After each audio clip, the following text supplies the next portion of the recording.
All the recordings will be played once only. The test is in 4 sections. At the end of the test, you will be given 10 minutes to transfer your answers to an answer sheet. Now turn to Section 1.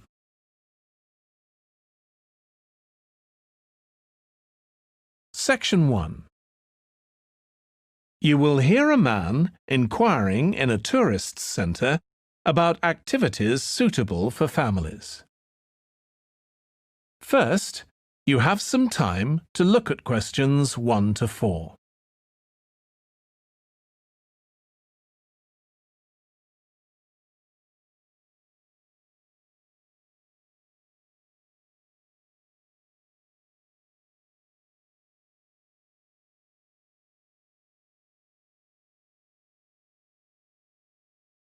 You will see that there is an example that has been done for you.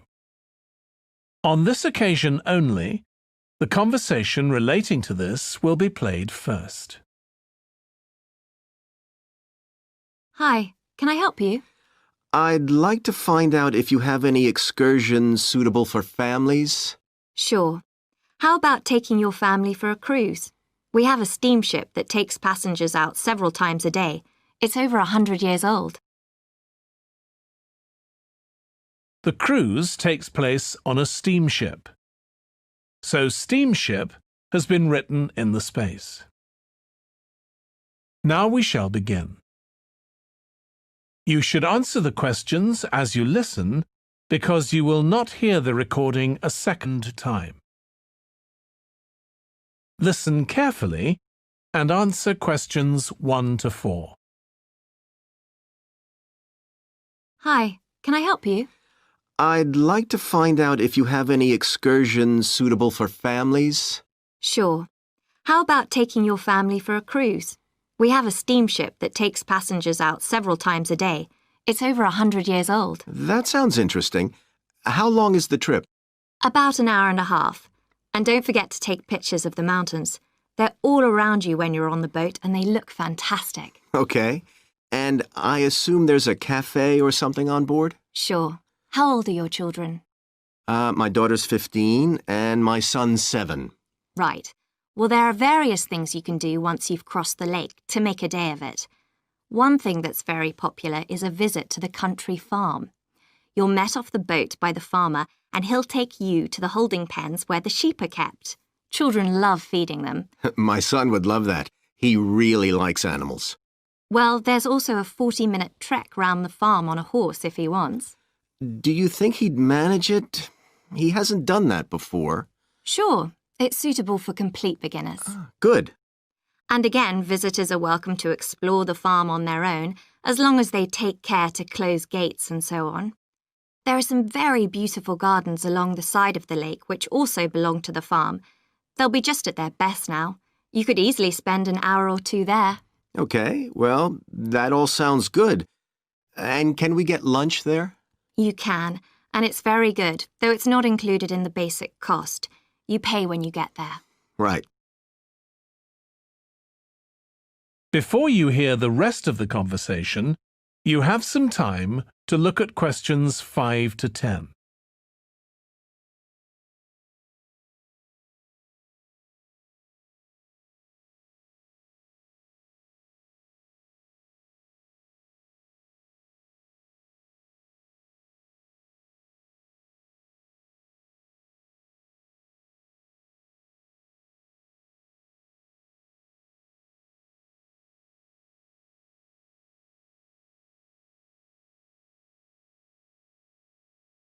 Now listen and answer questions 5 to 10. So, is there anything else to do over on that side of the lake? Well, what you can do is take a bike over on the ship and then go on a cycling trip. There's a trail there called the Back Road. You could easily spend 3 or 4 hours exploring it, and the scenery's wonderful. They'll give you a map when you get your ticket for the cruise. There's no extra charge. What's the trail like in terms of difficulty? Quite challenging in places. It wouldn't be suitable for your 7-year-old. It needs someone who's got a bit more experience. Well, my daughter loves cycling, and so do I, so maybe the two of us could go, and my wife and son could stay on the farm. That might work out quite well. But we don't have bikes here. Is there somewhere we could rent them?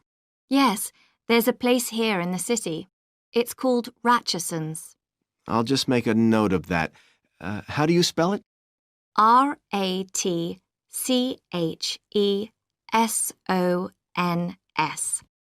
It's just by the cruise ship terminal. Okay.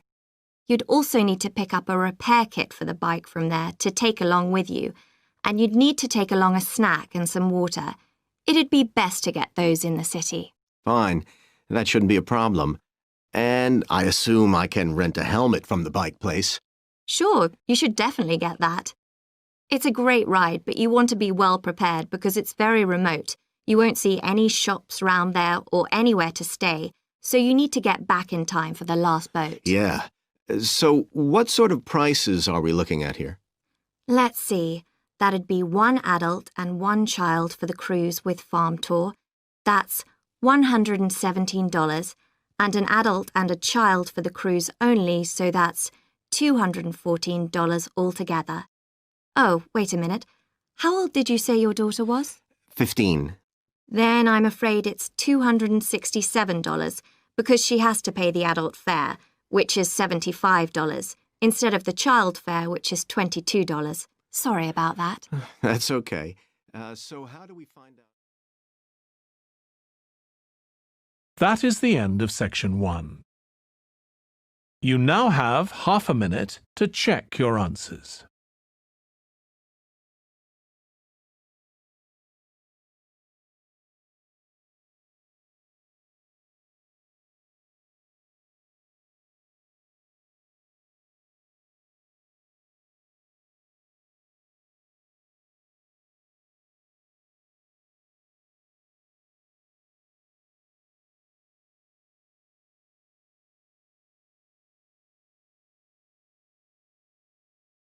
Now turn to section 2.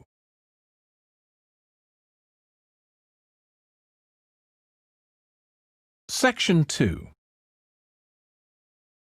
You will hear a restaurant manager talking to a small group of new staff who are starting work as kitchen assistants in a restaurant. First, you have some time to look at questions 11 to 16.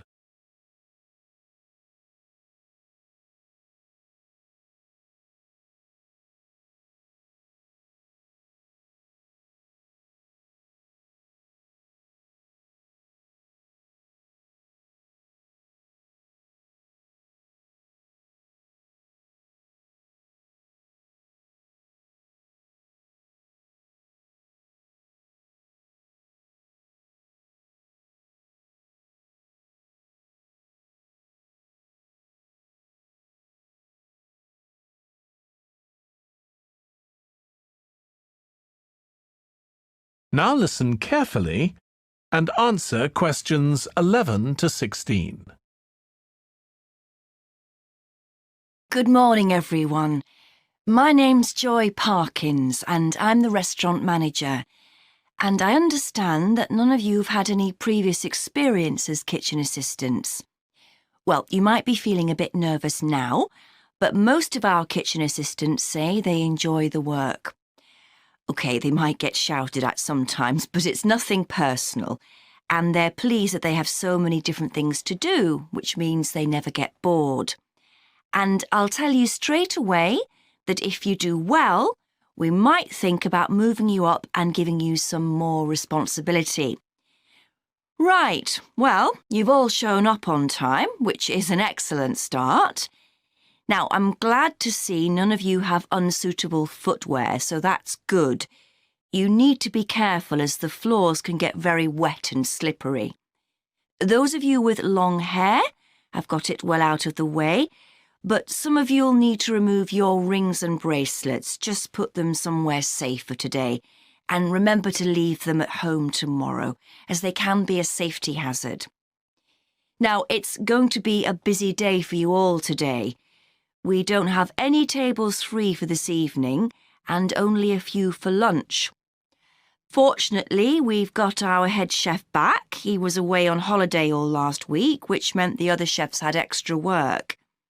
Now, I'll tell you a bit more about the job in a minute, but first, some general regulations. For all of you, whatever your age, there's some equipment you mustn't use until you've been properly trained, like the waste disposal system, for example, for health and safety reasons. Then I think there are 2 of you here who are under 18. That's Emma and Jake, isn't it? Right, so for you 2, the meat slicer is out of bounds. And of course, none of you are allowed to use the electric mixer until you've been shown how it works. Now, you may have heard that this can be a stressful job, and I have to say that can be true. You'll be working an 8-hour day for the first week, though you'll have the chance to do overtime after that as well if you want to. But however long the hours are, you'll get a break in the middle. What you will find is that you're on your feet all day long, lifting and carrying. So, if you're not fit now, you soon will be. You'll find you don't have much chance to take it easy. When someone tells you to do something, you need to do it straight away. But at least we do have a very efficient air conditioning system compared with some kitchens. Before you hear the rest of the talk, you have some time to look at questions 17 to 20.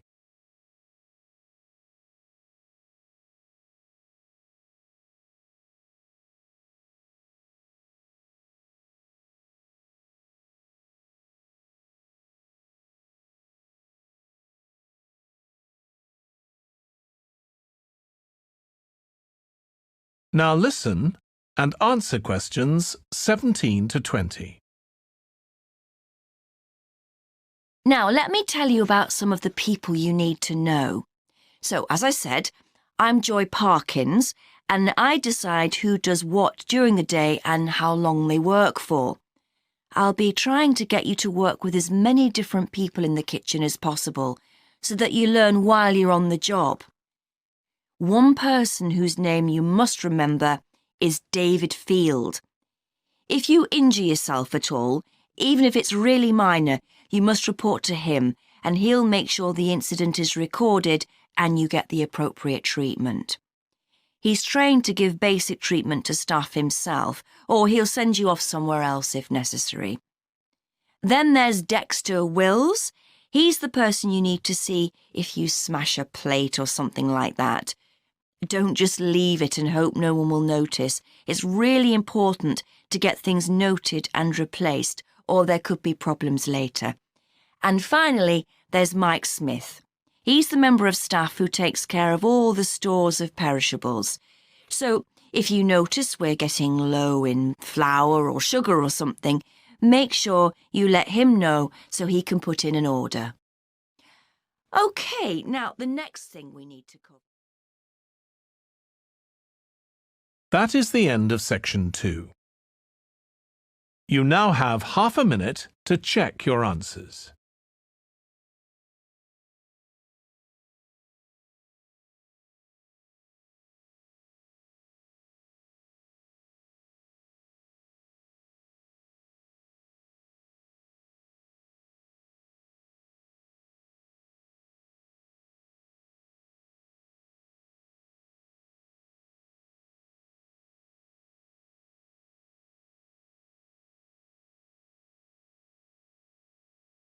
Now turn to section 3.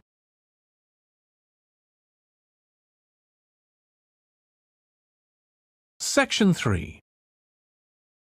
You will hear 2 students called Trudy and Stuart, who are both studying to be librarians, discussing a paper that they are going to write together.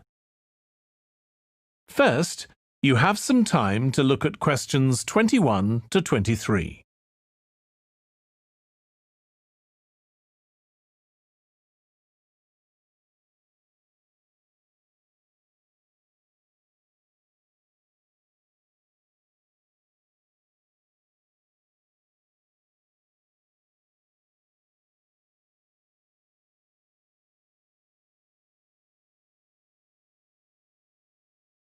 Now listen carefully and answer questions 21 to 23.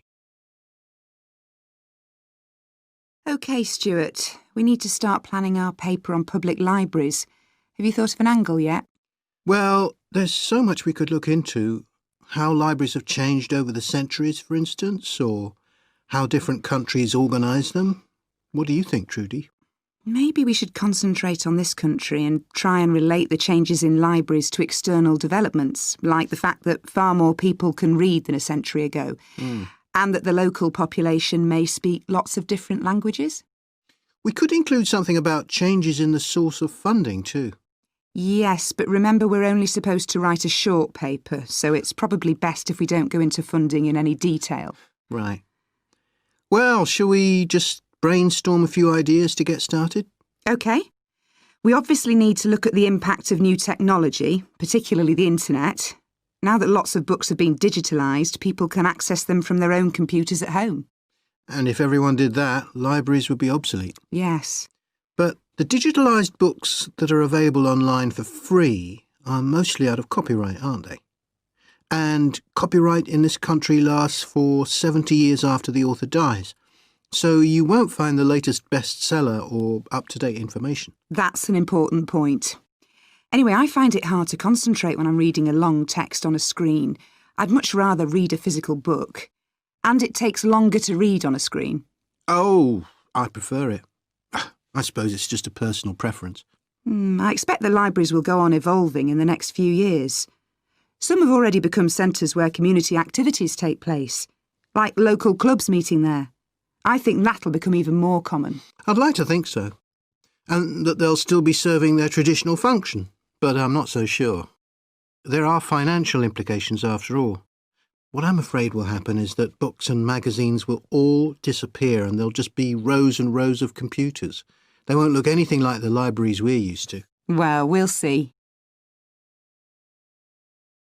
Before you hear the rest of the discussion, you have some time to look at questions 24 to 30.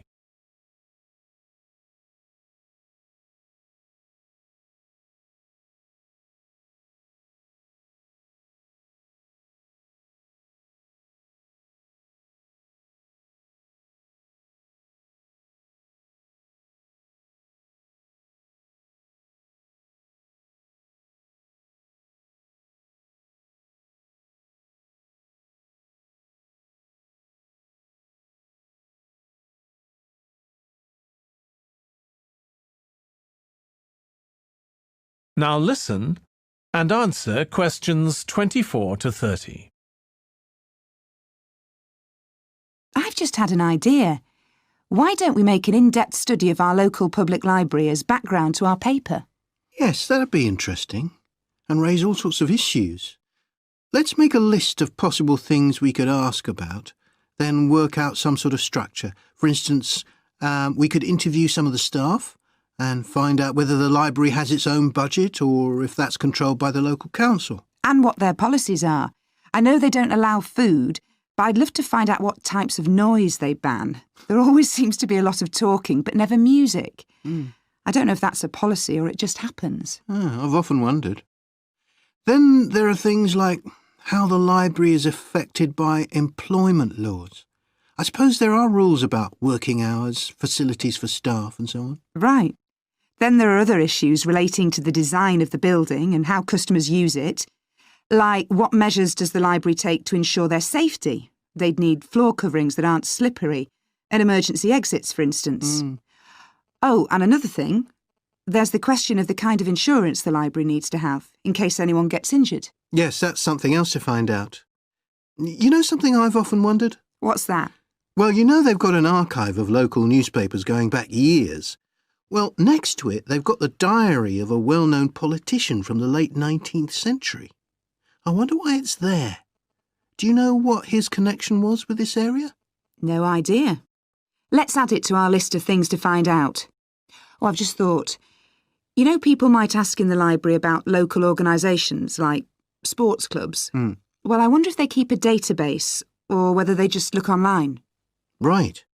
I quite fancy finding out what the differences are between a library that's open to the public and one that's part of a museum, for example?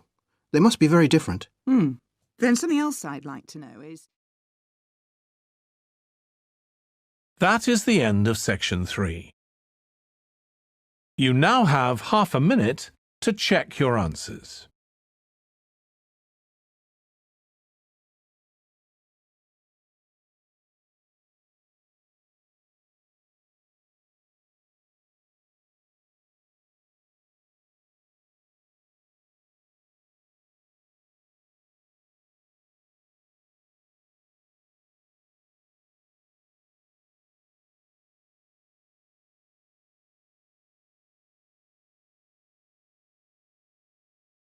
Now turn to section 4.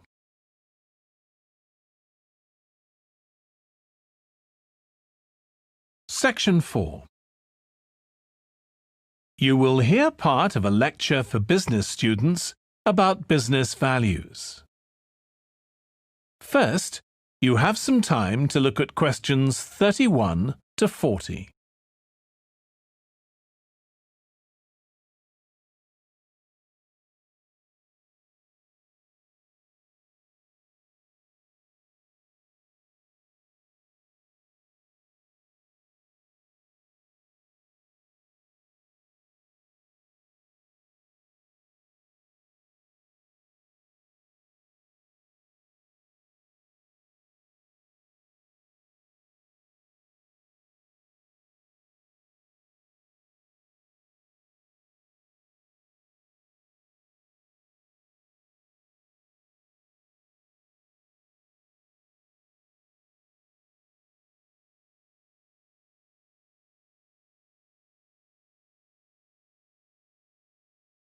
Now listen carefully and answer questions 31 to 40.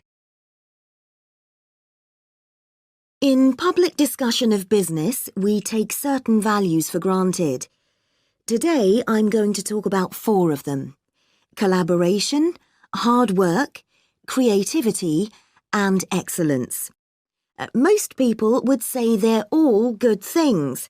I'm going to suggest that's an oversimple view. The trouble with these values is that they're theoretical concepts, removed from the reality of day-to-day business. Pursue values by all means, but be prepared for what may happen as a result. They can actually cause damage, which is not at all the intention. Business leaders generally try to do the right thing, but all too often the right thing backfires if those leaders adopt values without understanding and managing the side effects that arise. The values can easily get in the way of what's actually intended. Okay, so the first value I'm going to discuss is collaboration. Let me give you an example. On a management training course I once attended, we were put into groups and had to construct a bridge across a stream, using building blocks that we were given. The rule was that everyone in the team had to move at least one building block during the construction. This was intended to encourage teamwork. But it was really a job best done by one person. The other teams tried to collaborate on building the structure and descended into confusion, with everyone getting in each other's way. Our team leader solved the challenge brilliantly. She simply asked everyone in the team to move a piece a few centimetres to comply with the rule, and then let the person in the team with an aptitude for puzzles like this build it alone. We finished before any other team. My point is that the task wasn't really suited to team working, so why make it one? Teamwork can also lead to inconsistency, a common cause of poor sales. In the case of a smartphone that a certain company launched, one director wanted to target the business market, and another demanded it was aimed at consumers. The company wanted both directors to be involved, so gave the product a consumer-friendly name, but marketed it to companies. The result was that it met the needs of neither group. It would have been better to let one director or the other have his way, not both.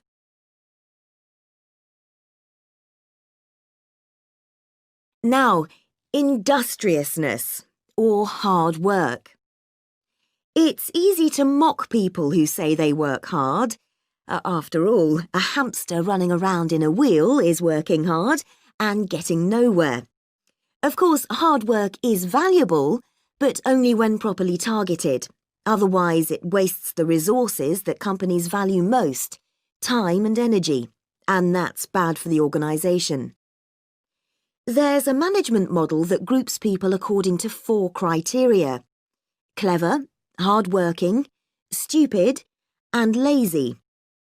Here, lazy means having a rational determination not to carry out unnecessary tasks.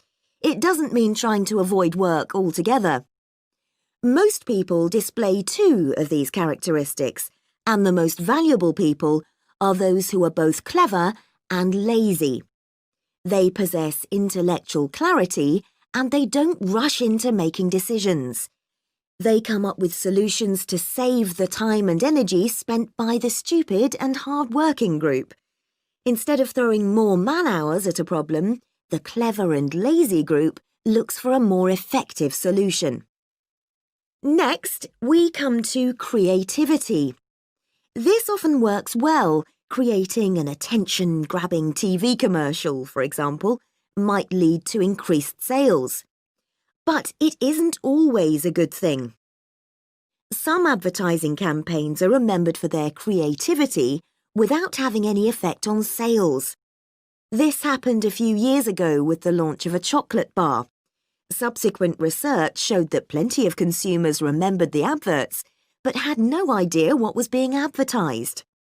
The trouble is that the creator derives pleasure from coming up with the idea and wrongly assumes the audience for the campaign will share that feeling. A company that brings out thousands of new products may seem more creative than a company that only has a few, but it may be too creative and make smaller profits. Creativity needs to be targeted to solve a problem that the company has identified. Just coming up with more and more novel products isn't necessarily a good thing. And finally, excellence. We all know companies that claim they strive for excellence, but it takes a long time to achieve excellence. In business, being first with a product is more profitable than having the best product. A major study of company performance compared pioneers, that is, companies bringing out the first version of a particular product, with followers, the companies that copied and improved on that product. The study found that the pioneers commanded an average market share of 29%, while the followers achieved less than half that, only 13%, even though their product might have been better. Insisting on excellence in everything we do is time-consuming, wastes energy, and leads to losing out on opportunities. Sometimes second-rate work is more worthwhile than excellence. Make sure it's excellent sounds like a good approach to business, but the just get started approach is likely to be more successful. That is the end of section 4. You now have half a minute to check your answers.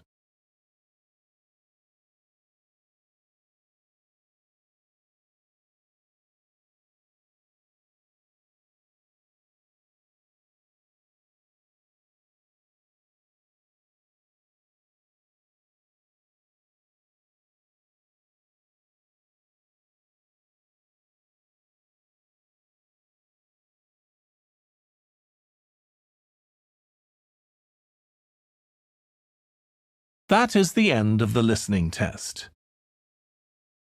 In the Ielts test, you would now have 10 minutes to transfer your answers to the answer sheet.